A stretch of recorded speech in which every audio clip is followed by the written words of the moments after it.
Look, I'm delighted to speak about generational ministry in churches because it's a subject that I've thought a lot about over the years. I have thought a lot about it partly because I find it really perplexing and actually very difficult. And I've had to work and rework my own thinking about it, as you will doubtless hear. But I do believe, and I, maintain that it's a biblical necessity. There are lots of biblical necessities. I understand that, but I do believe this is really important for mission, for us as individuals and for us as communities. And I want to think about this particularly in a church community, by which I mean in a church, around the church, on the edge of church, inside, outside of church, and so on. I don't mean necessarily literally right in the middle of what goes on in the church, although that can be part of it. Now, you can see the bicycle, as Steve has said, and you can see where we are with generations down at the bottom there. And I will also say, and you will hear me talk about some aspects of this, I think, that all of these spokes need to work together. So while we're focusing on one, they all need to work together. And we'll see that tonight. And the skill of it, I think, is to think about this, these things working together, as you might be familiar with working on the back wheel. So I will have to say that. Having said that, I actually think that this spoke is the hardest for churches to think about, in my experience. At the moment, there seems to me to be great problems with evangelism, or whatever we might call evangelism, or bringing people to Christ, or whatever you want to call it, in the churches at the moment. And that's difficult enough. Churches think about discipleship, but they're not very good about making disciples, and we'll come on to that. So I'm just saying, I think this is really quite hard. So if you find it difficult, don't worry about it. You are not alone. But I also want to refer back to Derek's talk of a few weeks ago, which you can find in the links that we've given you previously, about Christ the Center.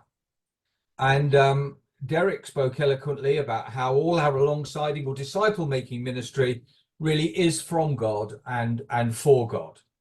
And we just must never lose sight of that. And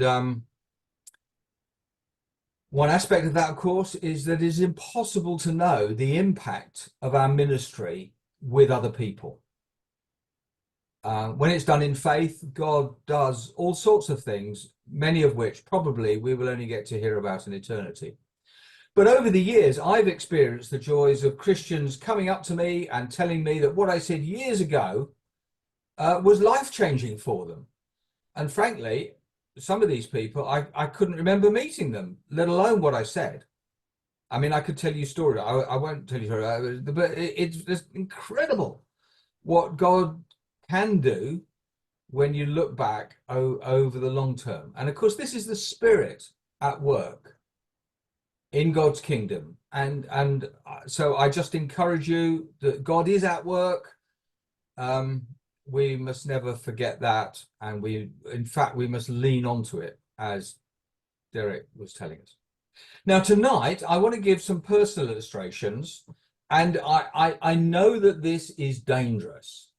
And it's dangerous partly because, for a very good reason, the preacher's rule is you don't give good examples about yourself. If you give examples about yourself, make sure they're the bad ones, so that you don't appear arrogant or, whatever, or look at me or this kind of stuff. Well, on this subject, I just want to tell you about the lessons, I guess, that I've learned and the experiences that I've known. And I do hope that these glorify God. And if I don't put it in the right way, you'll forgive me. I'm sure you will.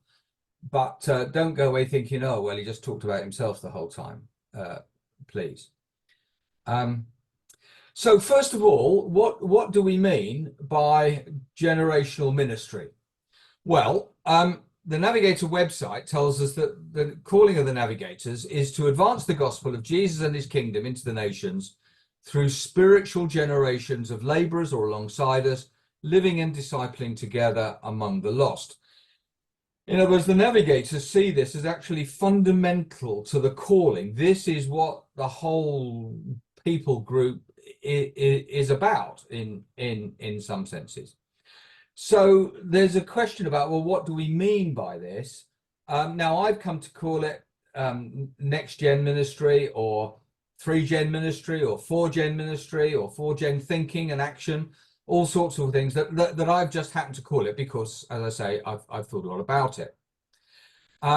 So many of us have been brought up with 2 Timothy 2, 1 and 2, where Paul talks about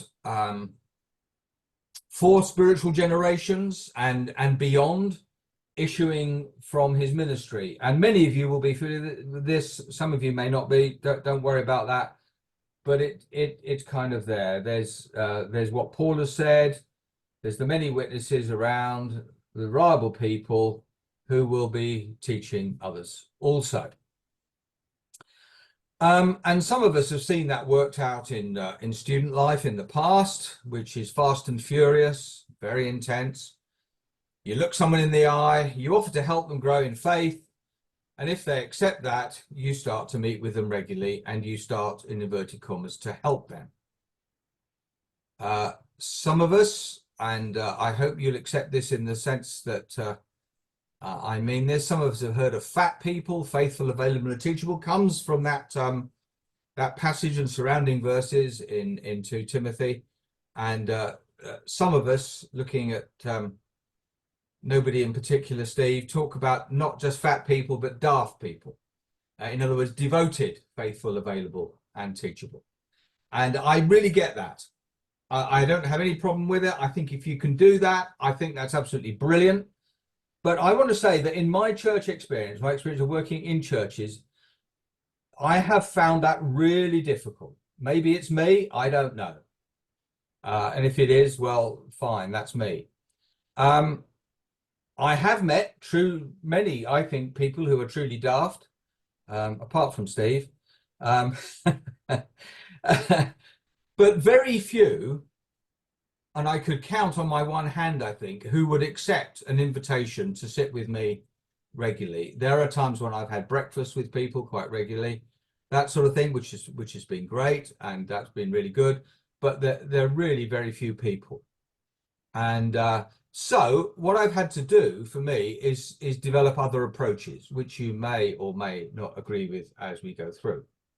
So what I'm going to do is I thankfully went back to the Bible as the classic one, and I want to see Psalm 78 as being not only a background, but actually I think quite foundational to what the New Testament has to say about this, some of which we'll look at in a minute. And I'm going to, read through these first 7 or 8 verses of Psalm 78, or bits of them, because I think it's important. Give ear, O my people, to my teaching, to things that we have heard and known, that our fathers have told us.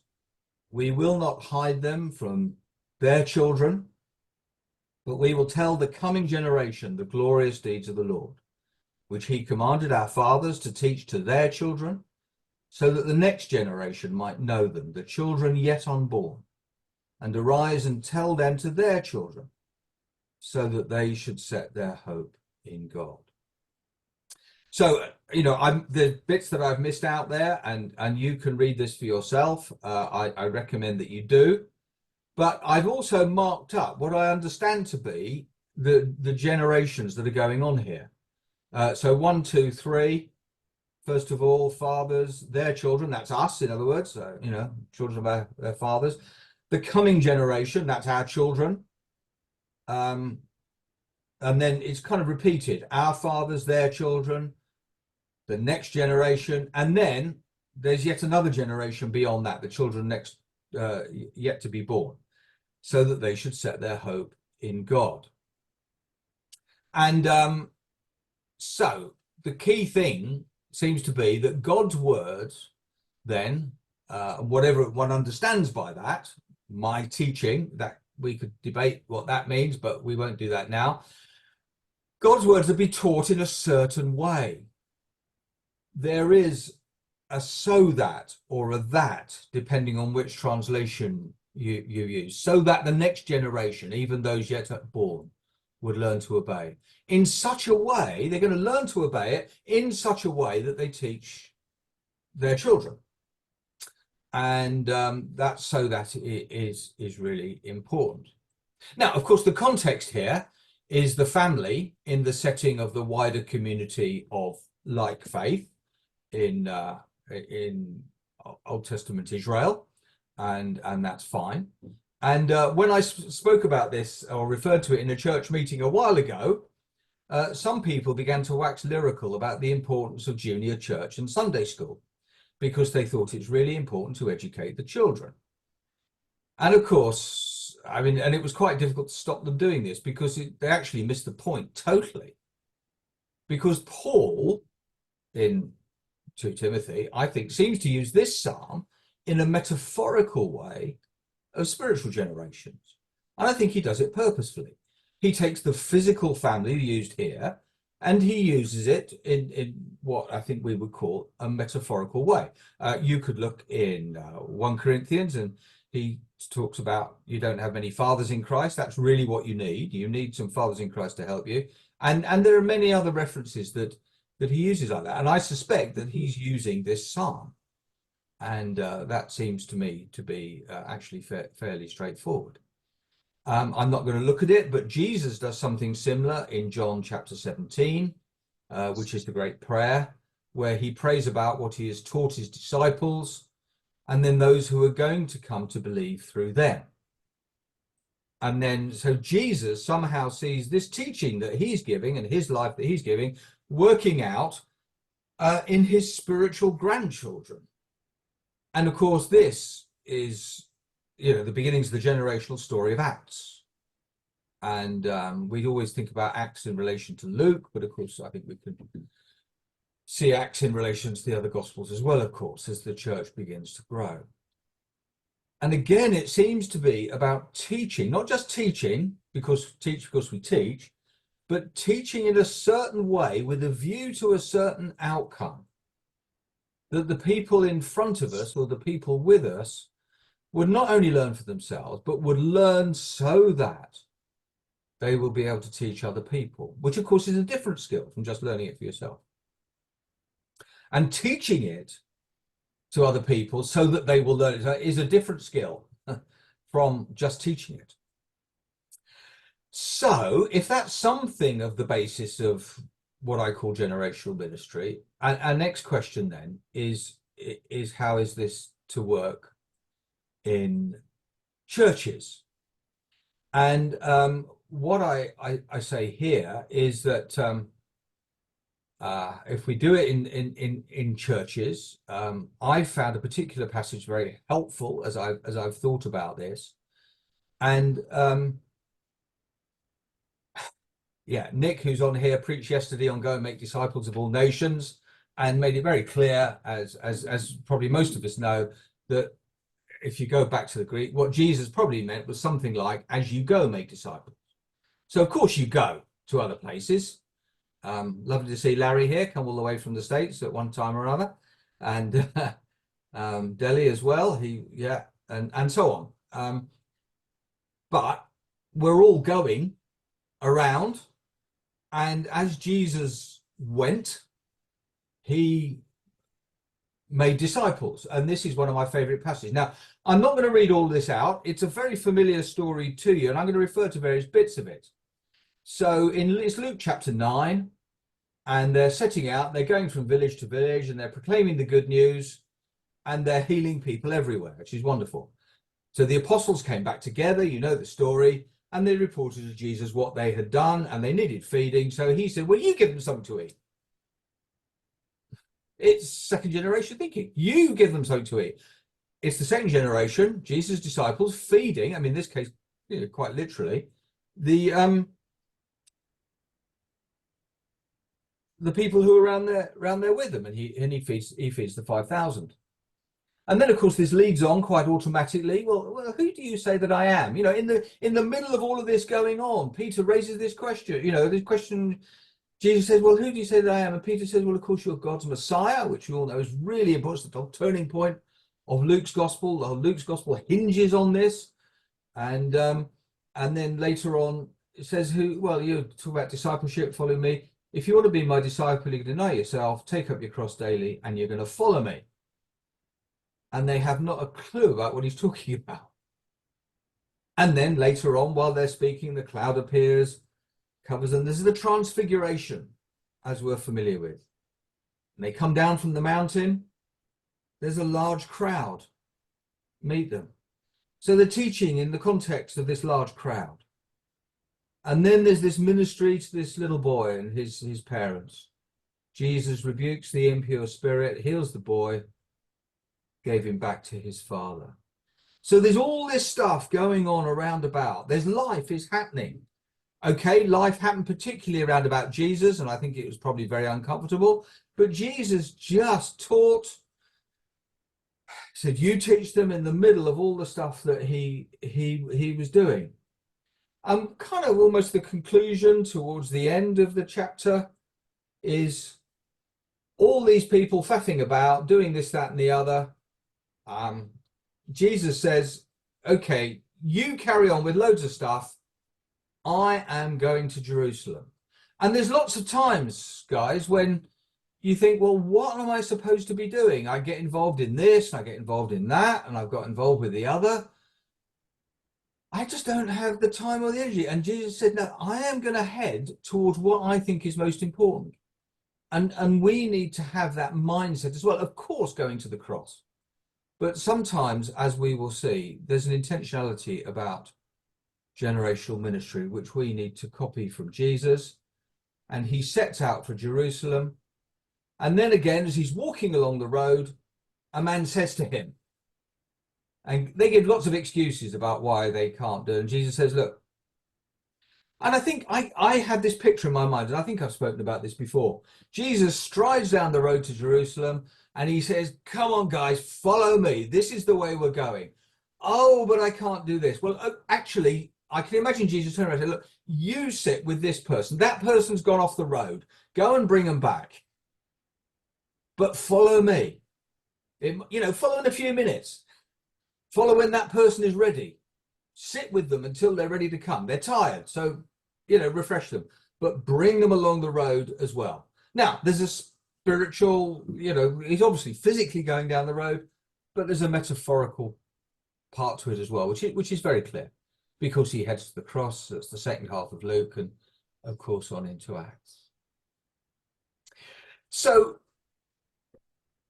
he's disciple making, as it were, along the way, mainly second generation, but with a bit of third thrown in. So what I've tried to think about is 3 steps to living next generational ministry in a church environment. Not something you kind of think, well, I'll get around to it when I think about it. It's you live it. You kind of, it happens all the time. As I think that's what Jesus was doing and thinking. And his great prayer at the end demonstrates that this is what he was about. And I put 3 steps here: vision, intentionality, and we'll talk quite a lot about contexts. So the vision of the psalmist, the vision of Jesus, the vision of Paul, and of course was about the kingdom of God, and of course about the cross and all that, and so on. But it's not just about teaching, but upon teaching so that spiritual children and spiritual grandchildren, and indeed great-grandchildren, as yet unborn at that point, would learn to worship God.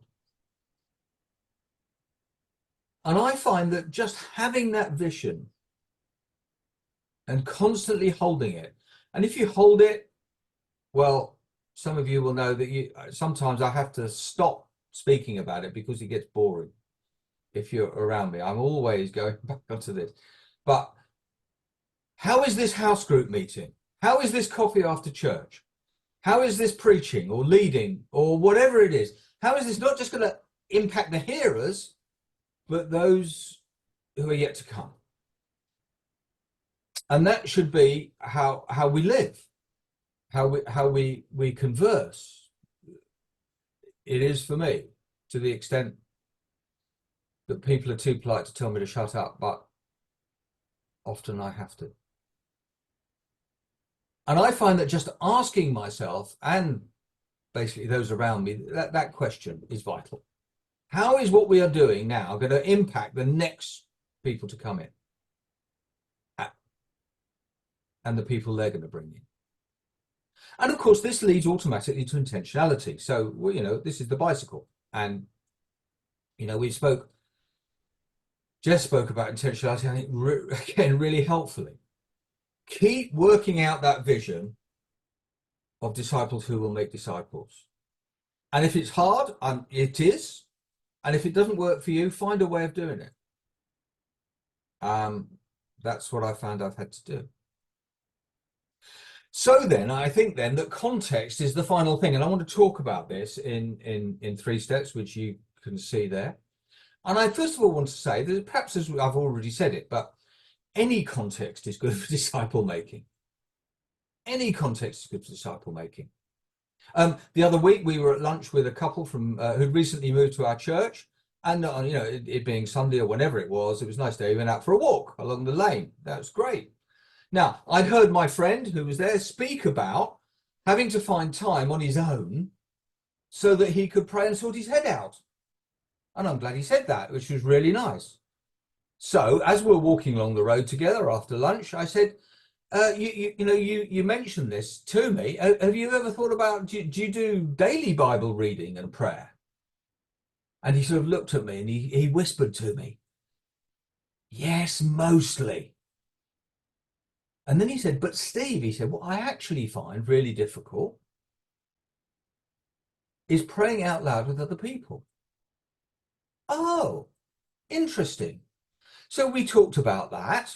And, so actually his real problem was this praying out loud in front of other people.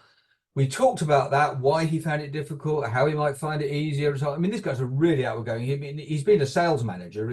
He's sold coals in Newcastle, believe me, all around the world. So he's not afraid of standing up in meetings and talking, but he needs to plan what he's going to say. And as he plans what he's going to, as he knows his material, he gets more used to it and he's ready to do it. So I said, right, we've got our house group meeting on Thursday. Why don't you open in prayer for us? Would you like to do that? Oh, yes, he said. And he did. And then I was really naughty because at the end of the meeting, I said, well, why don't you close for us? And it absolutely stumped him. And we helped him out. So, I mean, but it was as we were quite literally walking along the road. Any context can lead. Now, I'm not saying you have to have that conversation everywhere you go, because actually you can become quite a difficult person to be around if you're always on and on about helping people, but you just listen out and watch out for those things. So I hope you use your house groups or home groups, because these are quite familiar to us these days, not just about participating or not just about you leading them, but you're training others in discipleship and in leadership. And you don't know where it's going to lead. And one of my abiding memories from many years ago was being invited to a Christmas lunch, would you believe, for a daytime ladies group. Now, I was a curate in this church, and I just moved on to our next church, and these dear ladies invited me back for Christmas lunch, which was really nice. It's the first time I'd been back to that church, and it was lovely to see them. And a rather timid but very faithful lady, it was the one who invited me. And as we were walking down the road back to our cars afterwards, she said, do you know, Steve, we are only here because of you. And I said, why? What do you mean? Well, she said, because a few months ago, you said to me, of course you can lead the group. You would be great at it. You can do that. And so she did. You know, I mean, very basic stuff. I didn't remember the conversation at all. I remember the lady, I knew her, but didn't remember it at all. Now, of course, what she'd done is she'd watched me lead the group over a couple of years, probably. She had led it in the past, you know, as we do. We passed around leadership sometimes, and others had, of course, on occasion. But she just lacked the confidence. And, you know, and you don't need to be the minister to say that. You can say this to your friends. Of course you can do it. Or, you know, or I'll help you do it if you, you know, we can talk about it. Now that seems to me that's disciple making. It may not sound very grand. I'm not at that point. I don't think I was thinking strategically and intentionally and what have you, but I do think God had a plan, and maybe it's just part of my DNA to do that kind of thing, to say that kind of thing. I don't know. That's the vision. And I want to suggest to you, the involved in church, that this is a kind of very basic understanding of disciple making. And of course, it may not be the whole story. There may be many other aspects of the story, but I want to encourage you in your churches to think about just this basic, and I think it's biblical ministry. It may not be the navigator ministry. You know, I don't know. This is beyond me to answer that kind of a question, but it seems to me to be very biblical. It's just walking alongside other people and encouraging them in what they're doing. So any context can be a good context. And then, of course, we move on to this notion of creating contexts. And that depends on people's gifts. Now, one of the churches that I was in as a minister, and of course, I'm a minister, I speak about that. But here I'm speaking mainly about what lay people can do, I think. In this church that we were in, the lay people were absolutely gung-ho on people's spiritual gifts. Now, they were a great charismatic church, and you know, and so that has a story of its own, of course. But they were always looking around about how to set each other free, how to set people free to use their gifts. And shortly after I arrived, I'll give you her name, Kerry. She approached me in tears. She was converted, and we got her to go through Alpha twice, as was our practice in that church. That was the practice before I arrived. You do Alpha once, and that's brilliant. Actually, you don't really start to learn from it until you do it again. So everybody, you know, most people did Alpha twice. And then later, a couple of years later, our youth worker, who was a young mum in the church, she fell pregnant again and she went on maternity leave. And Kerry said, well, could I help with the youth group? By all means, of course you can. And part of her story was that when she was 16, she said, I was your classic disaffected teen. And she told me one or two stories about herself, which I won't repeat in present company because they're not really suitable for consumption. And she led that disaffected teen life, and that led on into her career as aircrew. We live next to Gatwick Airport, and again, she lived the life. And lo and behold, she was very soundly converted. And in fact, we began to employ her with part-time, a few hours a week. Well, next, a few months later, a couple of years later, I can't remember, she wanted to study youth working because she really enjoyed it.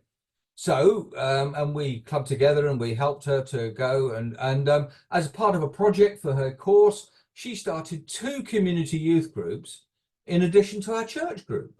Fantastic. Here's this girl, this woman, you know, she's just oozing stuff with the kids. The kids absolutely loved her. Well, we're going back a long number of years, but last year, Kerry, bless her, was ordained and is still living and ministering in that church as an associate minister. And that happened because the lay people in our church said, we are looking for people who we can set free to minister. And I think that's disciple making in one way or another. Okay, we helped Kerry and we did help her and did lots of other things to help her. But I think that's fantastic. When we've been on here before, Nick, who's here now, has told us about soul friendships in our church, which is an attempt Soul Friends community. It was an attempt to create some sort of context for helping people to find friendship with Jesus, deepen their relationships with each other, which is discipleship in another word. And then, of course, I come along and keep talking about how we develop befrienders. So we're creating a context for disciple making. We could talk about how we're getting along with that, which is probably not terribly good with third and fourth gen stuff, but hey, we're well into the second gen stuff and we need to move on. Fine. And then there's this mutual alongsiding context. The NAV's military and student background was a great context for one person clearly leading another. And I think that's where a lot of the stuff goes back to. And as I say, I find that really difficult to do with mature Christians. Rather, what I have found really helpful is mutually walking with somebody else. And in fact, I started to read a book with somebody who I get alongside, and this book started talking about one person helping another. He said, "Oh, I can't do that. Can't do that." But indeed, we carry on and we encourage, we challenge, we talk, we pray, and we think third gen. And I think of a friend who became very discouraged with her then church and its very definite views on certain things. And it was quite hard to know what to say to her about some of these issues that she was talking about. And I know she was talking to other people about these things as well. But I've just seen that over the last year, she just wants to talk and learn. I think she enjoys the way I put things. She's moved into our home group and she keeps telling me, "Oh, what you say is so interesting." But I know that she's helping other women.